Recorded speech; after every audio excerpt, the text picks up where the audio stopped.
అందరికీ వినాయక చవితి శుభాకాంక్షలు బిలేటెడ్గా. నేనైతే చాలా బాగా జరుపుకున్నాను నా బుజ్జి వినాయకుడితో కలిపి.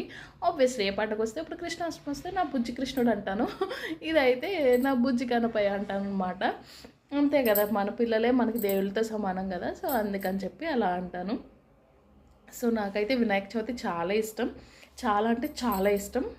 అంటే వినాయక చవితి అనే కాదు, వినాయక చవితి, దీపావళి, సంక్రాంతి, ఈ 3 ఫెస్టివల్స్ నా ఫేవరెట్ అనమాట.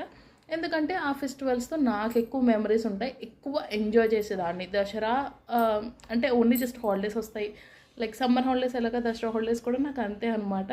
అంత ఎక్కువ ఏమీ ఎంజాయ్ చేయడం, లైక్ బయటకు వెళ్ళడం, టైం స్పెండ్ చేయడం, మెమరీస్ ఎక్కువ లేవు నాకు, అంతే డిఫరెన్స్ అంతే. సో నాకేంటంటే చిన్నప్పుడు వినాయక చవితి వచ్చిందంటే ముందు రోజే పాలు బిళ్ళది కడతారు కదా మమ్మీ వాళ్ళు. సో పాలు బిల్లు కట్టినప్పుడు అండ్ మామిడాకులు ఏంటంటే కొమ్మలు తెచ్చేసేవారు.